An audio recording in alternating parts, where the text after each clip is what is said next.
পাঠানের হয়ে ভোটের ময়দানে হুমায়ুন কবির জনসংযোগ কর্মসূচিতে নেমে অধীর চৌধুরীকে 2.5 লক্ষ ভোটে হারানোর চ্যালেঞ্জ হুমায়ুন কবিরের, পাল্টা কটাক্ষ কংগ্রেসের।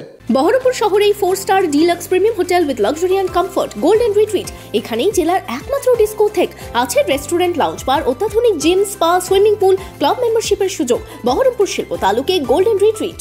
কান্দিতে ইউসুফ পাঠানের নির্বাচনী সভা থেকে অধীর চৌধুরীকে তোপ দাগলেন ভরতপুরের বিধায়ক হুমায়ুন কবির। অধীর চৌধুরীকে 2.5 লক্ষ ভোটে হারানোর চ্যালেঞ্জ হুমায়ুন কবিরের। 10ই মার্চ প্রার্থী ঘোষণার পর ইউসুফ পাঠানকে নিয়ে ক্ষোভ প্রকাশ করেন হুমায়ুন কবির। যদিও এরপরই অভিষেক ব্যানার্জির সাথে বৈঠকের পর শান্ত হন ভরতপুরের বিধায়ক। বৃহস্পতিবার বহরমপুরে ইউসুফ পাঠানকে সংবর্ধনা জানাতে স্টেজে উপস্থিত ছিলেন হুমায়ুন কবির। ইউসুফের হয়ে প্রচারে নামার কথাও জানান তিনি। এদিন কান্দির সভায় দেখা গেল হুমায়ুন কবিরকে। এদিন কান্দির সভা থেকেই বহরমপুরের সংসদকে চ্যালেঞ্জ ছোড়েন তিনি।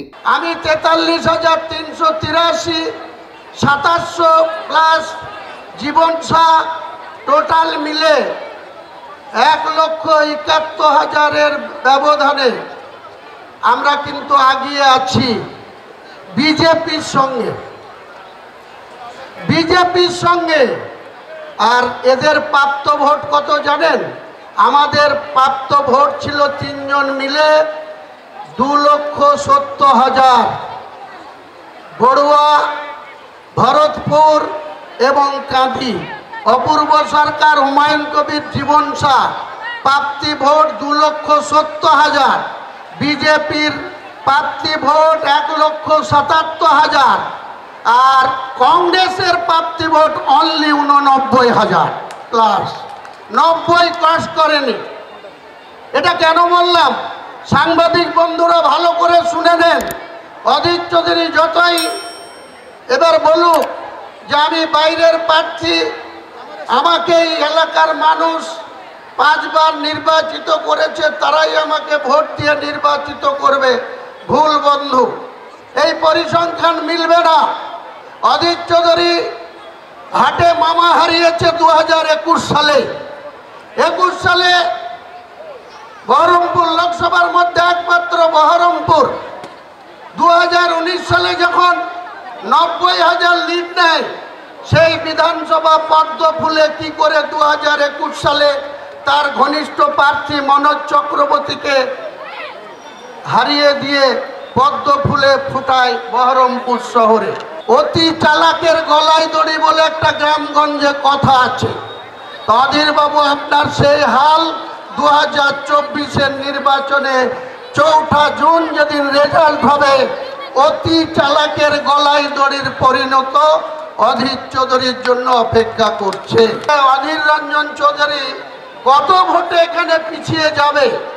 কাঁদি বিধানসভার মানুষকে আমি করজোড়ে আবেদন করব, 1.5 লক্ষেরও বেশি ভোটে অধীর চৌধুরীকে পিছিয়ে দিতে চাই। 2021-এ 6,81,000 যদি আমরা ইউসুফ পাঠানের পক্ষে ফেলতে পারি, তাহলে 2.5 লক্ষ ভোটে অধীর চৌধুরী পরাজিত হবে, এটা গ্যারেন্টি দিয়ে বলতে পারি। যদিও হুমায়ুন কবিরকে নিয়ে কটাক্ষ করতে ছাড়ছেন না কংগ্রেস নেতৃত্ব। আসলে হুমায়ুন কবির হচ্ছে, ওর নাম হচ্ছে সওদা কবির। অভিষেকের সঙ্গে মিটিং হয়েছে, কোনো একটা সওদা হয়ে গেছে ওর। হয়তো কোনো একটা সরকারি দপ্তর একটুখানি যদি পাওয়া যায়, চেয়ারম্যান একটা টোপ দিয়েছে আর কি, টোপ গিলে ফেলেছে। এইবার 2 দিন আগে আপনাদের ভিডিও ফুটেজগুলো দেখবেন, মানুষ হুমায়ুন কবিরকে খুব ভালো করে চিনে নিয়েছে, এমএলএ ফাটাকেস্টের মতো। আমি তো আদর করে বলি লাট্টু কবির, অর্থাৎ লাট্টু যেমন ঘুরতে ওর ঘোরার শেষ নেই, হুমায়ুন কবিরেরও ঘোরার শেষ নেই। গত 1 সপ্তাহের আগের বক্তব্য, এই সপ্তাহের বক্তব্যগুলো মিল নেবেন, তাহলেই পেয়ে যাবেন যে হুমায়ুন কবির এবার থেকে লাট্টু কবির। ওর কথার কী দাম আছে? মানুষের কথা কোনো মূল্য দেয় না। ভোট যুদ্ধে তোপ পাল্টা তোপে সরগরম রাজনীতি। ভোট যত এগিয়ে আসছে, ভোটের উত্তাপ ততই বাড়ছে হাই টেনশন কেন্দ্র বহরমপুর লোকসভা কেন্দ্রে।